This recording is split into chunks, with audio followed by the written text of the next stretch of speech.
podcast is part of the Sports Social Podcast Network. The 1865 Match Report. Welcome to the 1865, the Nottingham Forest podcast, on the night that Forest defeated Spurs and dumped them out of the Carabao Cup. What a night. What a night. This is Adam. Just got back from the ground. Obviously, big talking points of the night were, well, probably just Jesse Lingard in general, but Sam Surridge coming back into the lineup, the goals, the red card. I mean, just going through the goals more than anything. I mean, the first goal was just an individual bit of brilliance from Renan Lodi, a player that has received a lot of criticism from Forest fans. Some fair, some maybe a little bit harsh, but, you know, he's been under fire, and, you know, luckily he went out and had a good performance last night. Going forward, you know, defensively, he wasn't too bad.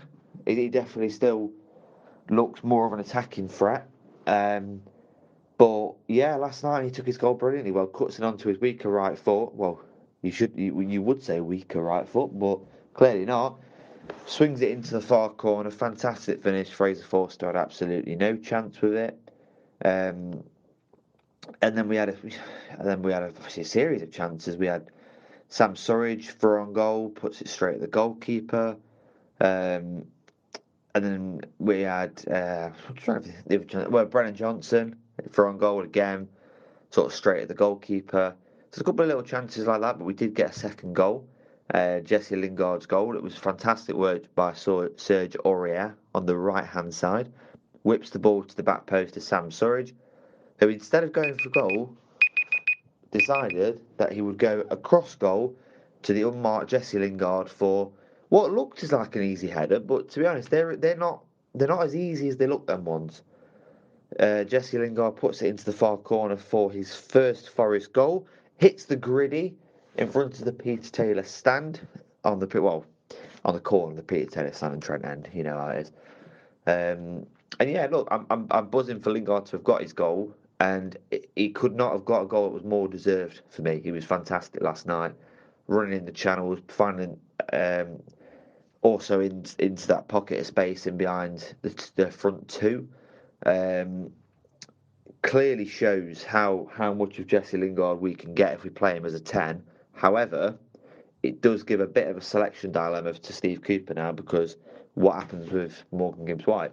Because you can't play them both in that 10 position, and you're forcing to put them both out wide, and it's not really where they're both going to operate. So there needs to be a way to find a good balance, really, with that. But no, he was brilliant last night. He deserved his goal. Fantastic performance. Man of the match went to Ryan Yates, but I probably would have given it to Jesse Lingard on the night. But yeah, look, the chances were aplenty. It wasn't the sort of game where we've gone 2-0 and it's like, oh, we have what we hold and all that. We were going for 3, we were going for 4, we were going for 5. It could have been any number on the night for a little bit more clinical.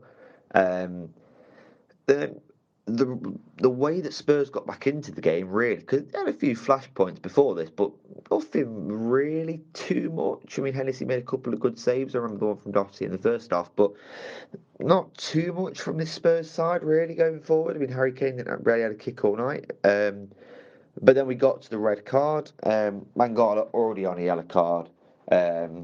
Puts a tackle in.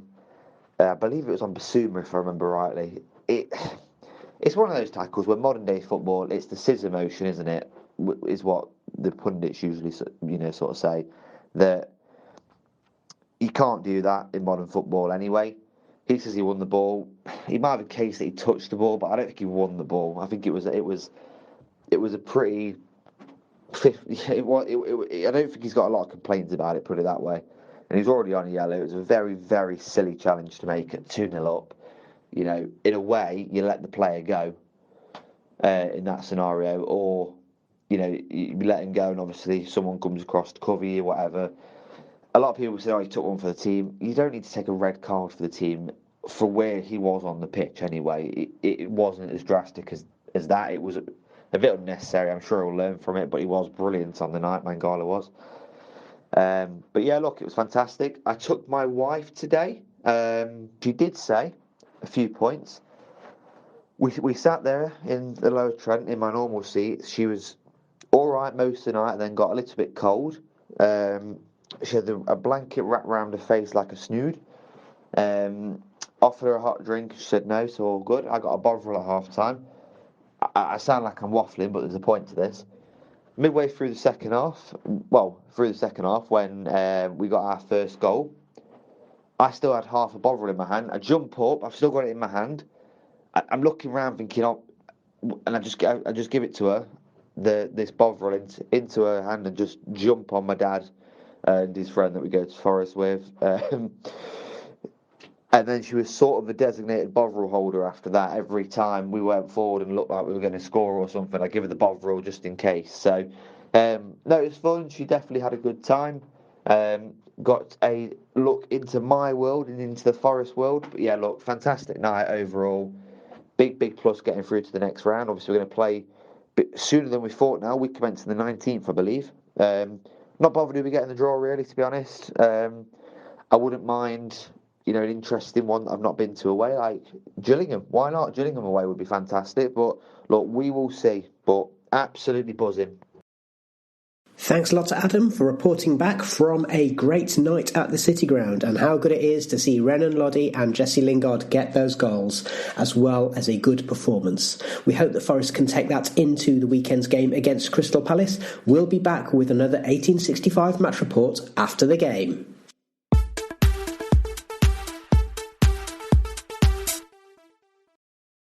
Sports Social Podcast Network.